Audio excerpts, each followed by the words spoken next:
Hello everyone, welcome back to my video. This video is on the enzymes that we require in bacterial DNA replication. Of course, we need a lot of things for replication, but what is replication? Let's first know the meaning of replication. So, in humans, each and every cell divides, not in human, in every organism, cells divide into two daughter cells. Okay, so each cell has a specific DNA. So with cell, this DNA is also going to divide. That doesn't mean that the DNA is also going to divide into two. What does this DNA do? It makes a copy of it. Okay, it replicates. That means it forms a replica, a copy of DNA. By forming a copy of DNA, it could transfer this copy to this daughter cell and the other copy to the other daughter cell. Okay, so for cell division, we need DNA to replicate. That's why DNA replication is very important. So the enzymes are also very important, which are needed for DNA replication, and there are a lot of enzymes, and the complexity of their enzyme is also a lot. Of course, if we talk about bacterial DNA replication, it is a little bit easier than eukaryotic DNA replication. Okay, so let's see enzymes that we need for bacterial DNA replication, or also we can say as prokaryotic DNA replication. Let's see which enzymes we need. The very first enzyme that we need would be helicase. If you're already studying, then you might have heard about helicase. Helicase is an enzyme that separates two strands of DNA. And it is known as double-stranded DNA. In short, we write it as dsDNA. Okay, this is the one strand of DNA and this one is the second strand of DNA. These are the hydrogen bonds. Okay, these are the hydrogen bonds. Now, also I have mentioned earlier in my previous videos that this is A, G, C, C, G, T, A. So A is always going to bond with T. G is always going to bond with C. C is also always going to bond with G. Here is also C, so it will G. G bonds with C, T bonds with A, and A bonds with T.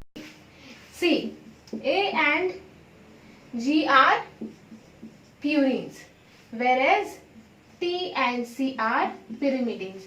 So purines always bind with pyrimidine, but in that also A is only going to bind with T and G is only going to bind with C. Otherwise, the hydrogen bonding between them would be not proper. Okay, so here 3 hydrogen bonds are formed, and between A and T only 2 hydrogen bonds are formed. This is just for your general information.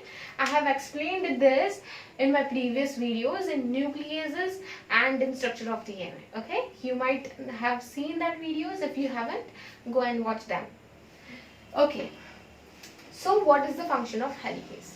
Helicase is going to separate this double-stranded DNA. Okay, it is going to break bonds between this double-stranded DNA. It is going to break the hydrogen bond. Of course, hydrogen bond doesn't need any enzyme or energy to form, so it also don't need any energy to break. Helicase is also a homohexamer. Homo means same, okay, and hexa means 6. Mer means units. Okay, it is made up of same 6 units. So if one unit is like this, so other would also be like this. Okay, it is made up of same 6 units. This is the structure of helicase. It is an imaginary structure of helicase. The second enzyme that we need for DNA replication would be RNA polymerase. Of course, you would be thinking that why RNA polymerase? Well, we are talking about DNA replication. अगर हम DNA replication की बात कर रहे हैं तो RNA कहाँ से आ गया? We would see when would we reach in DNA polymerase. Okay, इसी वीडियो में आ जाएगा कि हम क्यों RNA polymerase को पढ़ रहे हैं. RNA polymerase enzyme is also known as primase. So what is the function and how does RNA polymerase work? If we have a single stranded DNA and it have bases like A, G, T, A, C, G, T. This is a single stranded DNA.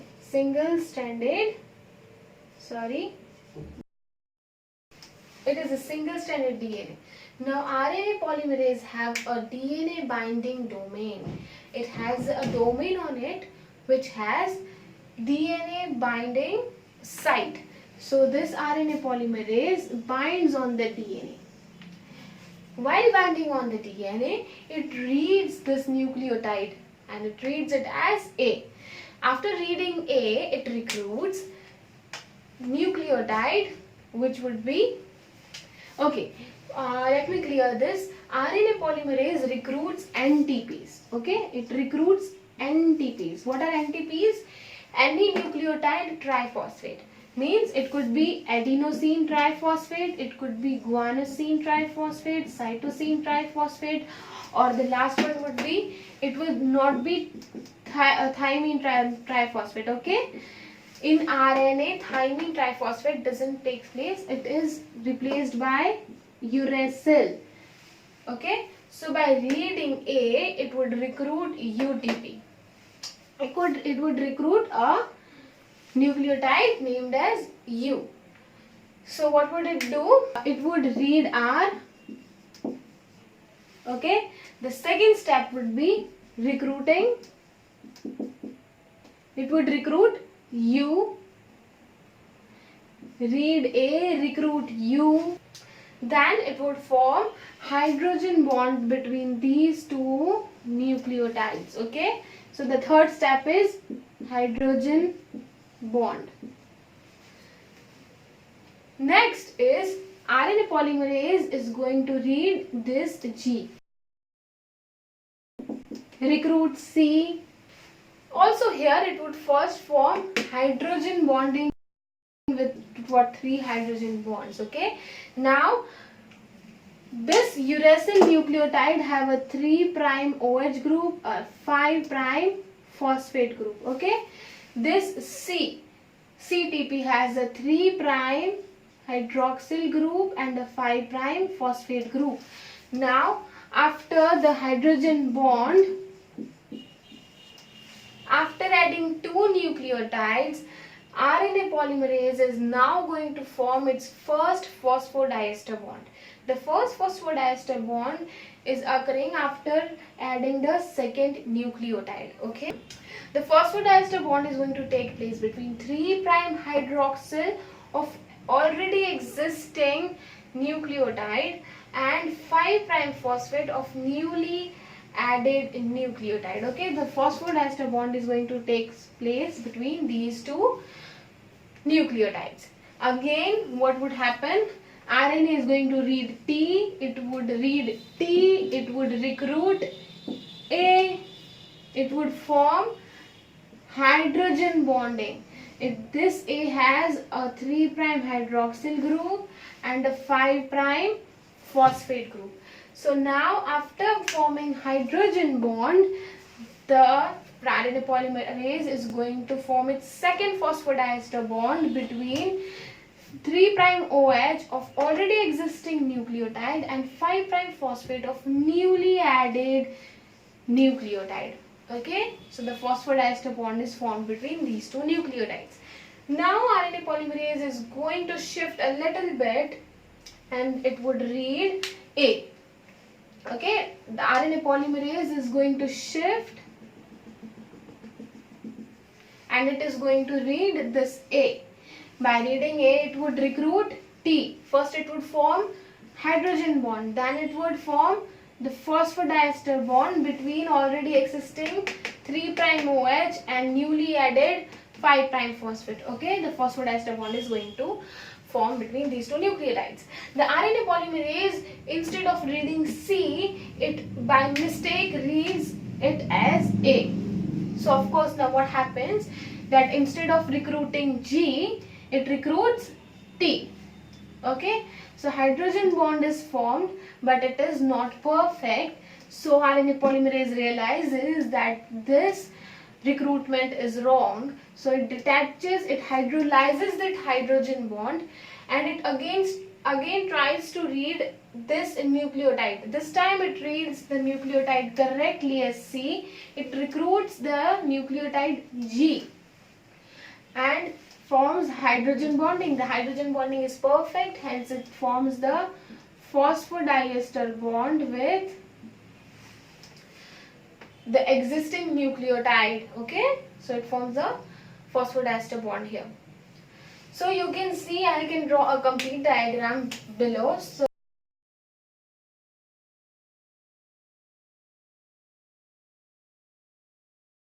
see, I made a mistake here. Okay, it is RNA polymerase, and by reading A, it is not going to recruit T, it is going to recruit U. I'm so sorry for this mistake. And of course, it is going to recruit uracil here instead of thymine. Okay, this was my mistake and I realized it. So I have changed it here. Phosphodiester bond has formed between this. So a new strand is synthesized. You can see it was single stranded DNA and now a new strand is synthesized. If it is only this much, it is known as a primer. Okay, without this primer, DNA replication is not possible, and we are going to understand it later in the coming video. Later in this video itself. So this was about RNA polymerase. Let's move to the third enzyme, which is DNA polymerase.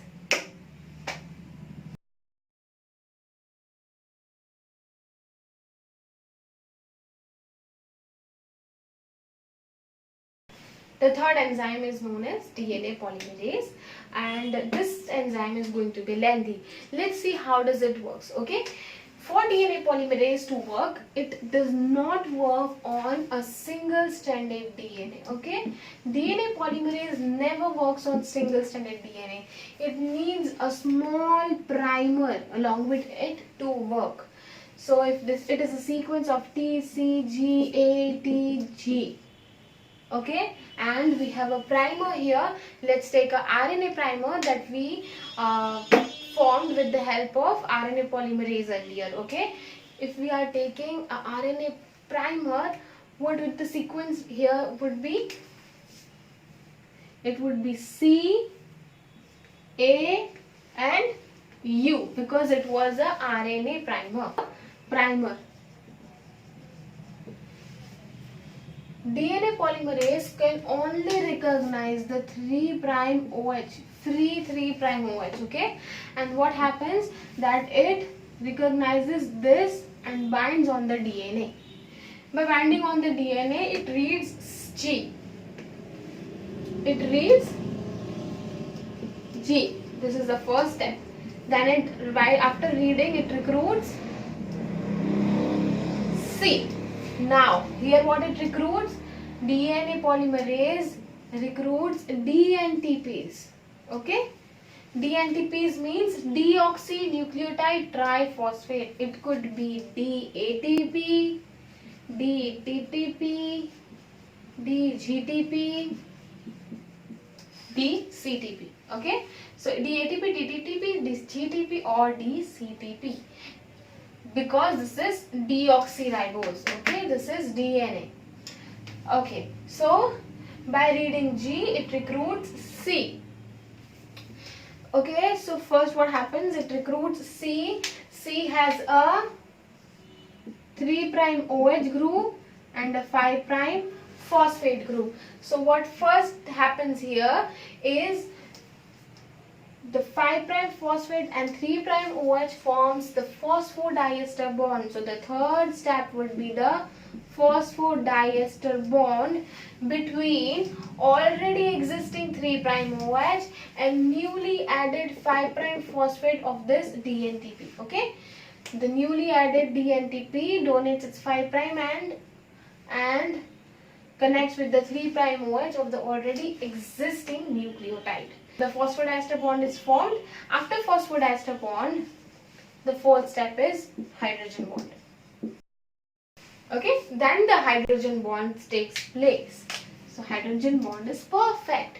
Okay, so RNA polymerase, DNA polymerase shifts a little bit. It reads C and it would recruit, by reading C, it recruits G. G in case of DGTP. Okay, it recruits G. So G is incorporated here. It has a 3' OH group and it has a 5' phosphate group. So first what it would form? A phosphodiester bond. A phosphodiester bond would be formed between already existing 3' OH and a newly added 5' phosphate. The phosphodiester bond is going to take place between these two nucleotides. Okay. Then comes the hydrogen bonding. The DNA polymerase again shifts a little bit. It reads G instead of reading T. Now DNA polymerase is also making a mistake. It is reading G instead of reading T. So now it read G. That's why it would recruit C. After recruiting C, it forms phosphodiester bond. Okay, because the third step is of forming phosphodiester bond. So it would form phosphodiester bond between this 5' phosphate and 3' OH. After forming phosphodiester bond, it would form the hydrogen bond and it would realize, oh no, this hydrogen bond is not correct. What to do? It cannot do anything because phosphodiester bond is already formed with the help of an enzyme. So it could not be broke without using any enzyme. Okay. So it has a 3' OH group which is a little bit off to its direction because the hydrogen bonding here is not perfect. So the 3' OH, instead of being here, it shifts a little bit upwards. So what happens?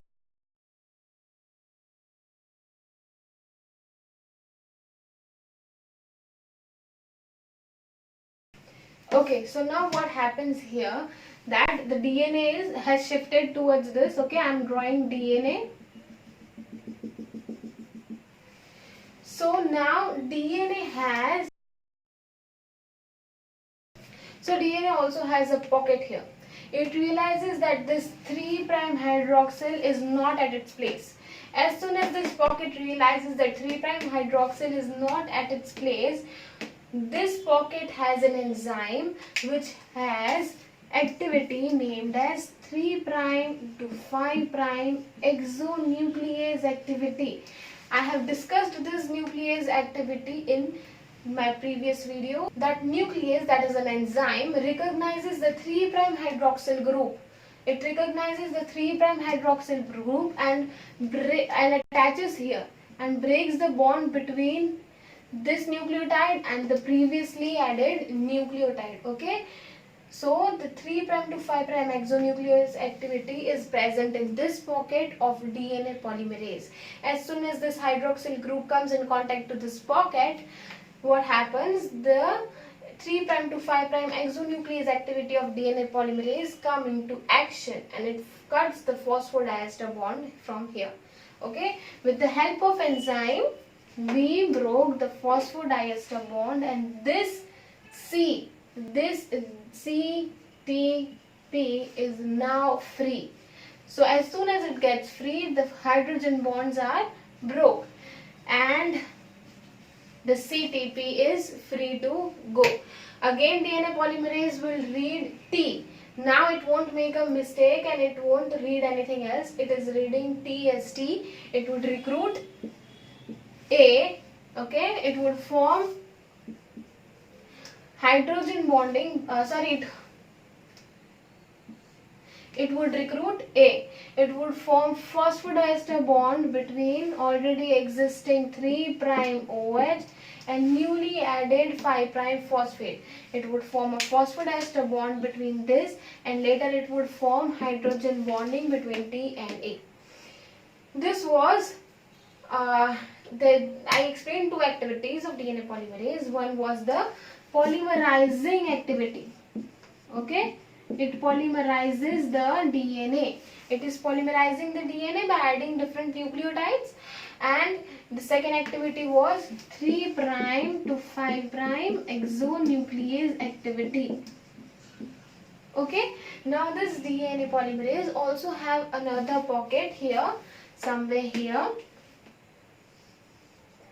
and this has pyrophosphatase activity. What happens in this pocket is pyrophosphatase enzyme acts on DNTP, which is deoxynucleotide triphosphate, in case this N is DATP. Okay, if a DATP is incorporated here, then we don't need a triphosphate. So what does this pyrophosphatase do? That it removes 2-phosphate. That means it is known as pyrophosphate. If it removes 2-phosphate, then it is known as pyrophosphate. So this pyrophosphatase removes this pyrophosphate from DATP and converts it into DAMP. Okay, deoxyadenosine monophosphate. Now this monophosphate is going to form bond with the 3' hydroxyl of the nucleotide that is present here. If that nucleotide is G, then it would be G. Okay, this pyrophosphatase activity was conducted with each and every nucleotide that was incorporated. First nucleotide that was incorporated was DCTP. So this DCTP was converted into DCMP with the help of enzyme pyrophosphatase. Okay. Similarly, this GTP was converted into GMP with the help of pyrophosphatase enzyme. So we saw three activities of DNA polymerase: polymerizing activity, 3' to 5' exonuclease activity, and pyrophosphatase activity. Okay, so now DNA polymerase also has an activity named as 5' to 3' exonuclease activity. This activity I would explain you when I would explain DNA replication. Okay, so now there are 5 types of DNA polymerase in bacteria or in prokaryotes. Let's see in a table and let's see which polymerase have which activity. So you can see that there are 5 DNA polymerases: polymerase 1, 2, 3, 4 and 5. The first activity is polymerizing activity. So of course each and every DNA polymerase has polymerizing activity. But there is another activity named as 3' to 5' exonuclease activity. You can see that only polymerase 1, polymerase 2 and polymerase 3 has this exonuclease activity. The third activity is 5' to 3' exonuclease activity. This activity is only with polymerase 1. Only polymerase 1 can only polymerase 1 have 5' to 3' exonuclease activity. So this was about 5 types of DNA polymerases. Kornberg was the scientist who found polymerase 1. Okay, he found it on the gel. That this is a gel page. Okay, I haven't explained you this technique. It is gel electrophoresis. It is almost similar to agarose gel that we see in DNA, but the components which we use here are different. Okay, but the mechanism is the same, that we separate proteins on the base of their charge and size. Okay, so on gel, Kornberg, the scientist, found a band of 103.5 kilodaltons. Dalton is the unit for protein, used for protein. So Kornberg found 103.5 kilodaltons band on gel, and he found that this enzyme, this protein, works as an enzyme, and he named it as polymerase 1 enzyme. Okay, later the other scientist named as Klinov took this polymerase 1. He treated this polymerase 1, this protein, it is a protein, okay? It treated this protein with protease, but only for 5 to 10 seconds. Okay, only for 5 to 10 seconds, and immediately he added protease inhibitor. So he added protease to this polymerase 1, and after 5 to 10 seconds he immediately added protease inhibitor. So this inhibitor acted on protease and stopped this activity immediately after 5 to 10 seconds. Okay, so this protease worked on this polymerase for only 5 to 10 seconds. So now Klinov took that on gel. He tried to see that does this protease, ये protease ने इस polymerase के ऊपर कोई effect किया है या नहीं किया.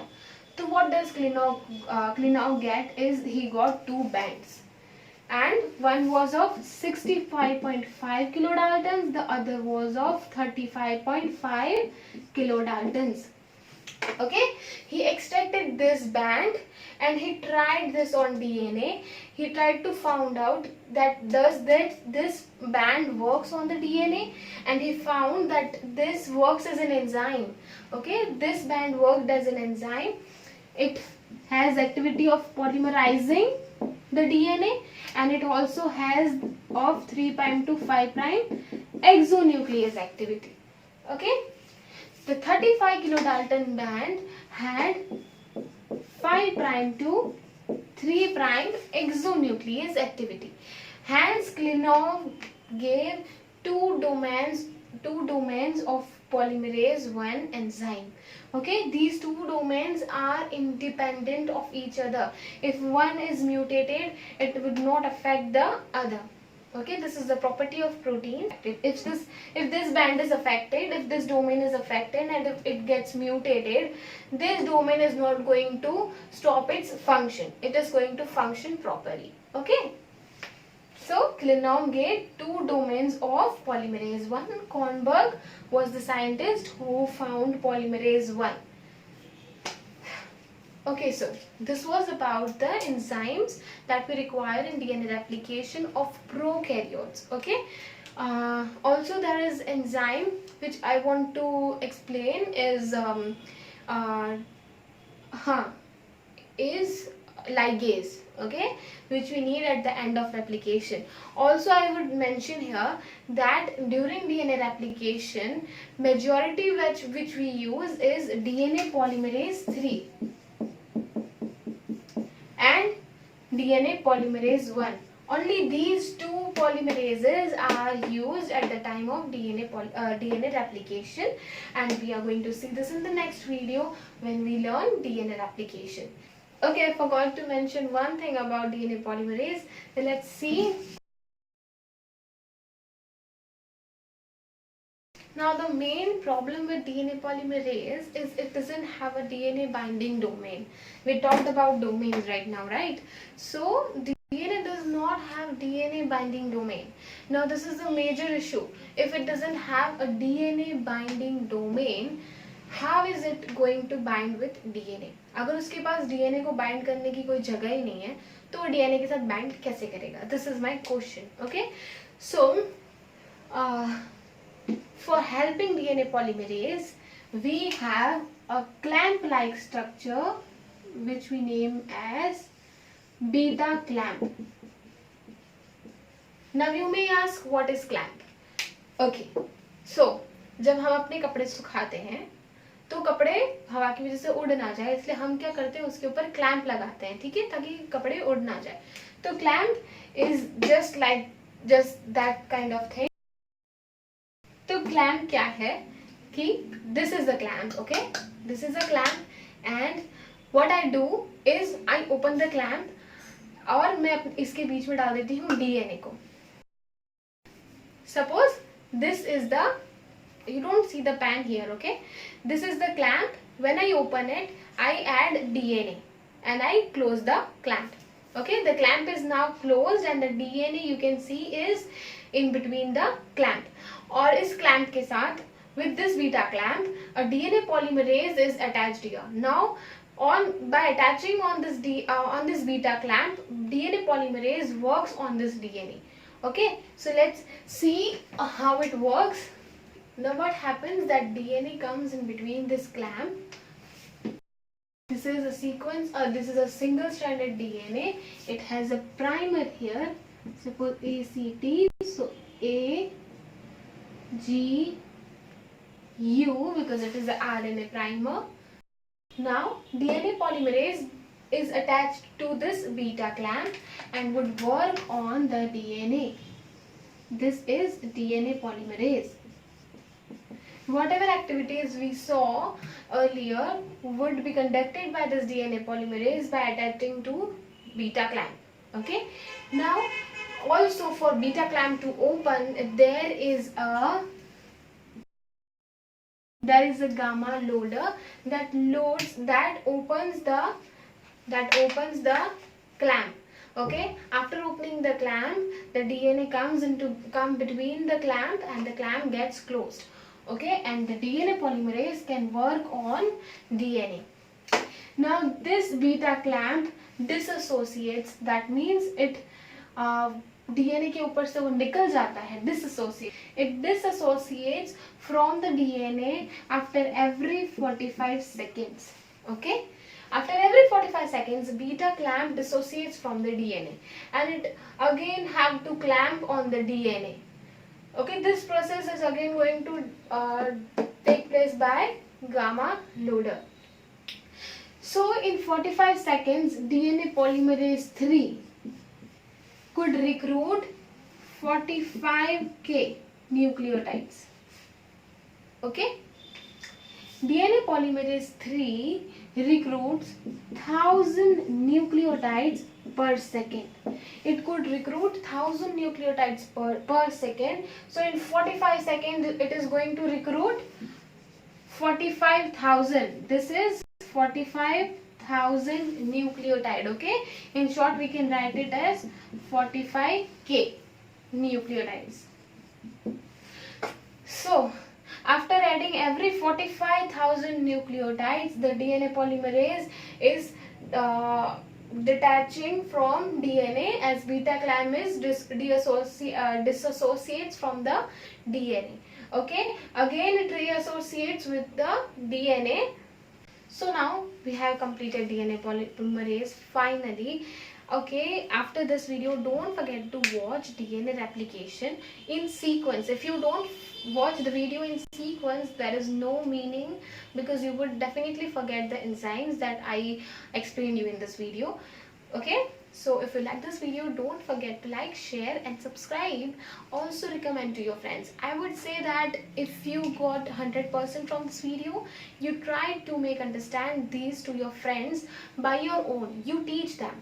Once you teach a topic to your friend, you would really understand the topic very deeply. Okay, if you have any doubts, you would realize that okay, I didn't understood this point and I have doubt on that point. Okay, when these things will happen, when you teach someone, so you can also try to teach someone, your friends. Okay, so this was all about enzymes. Also don't miss out the next video which is coming on DNA replication of prokaryotes. See, if prokaryotes is so much lengthy, of course eukaryotes is also going to get a lot lengthy. So be prepared for lengthy videos. I hope you understand. Okay, see ya. Hope you have a nice day and don't forget to like, share and subscribe. Bye bye.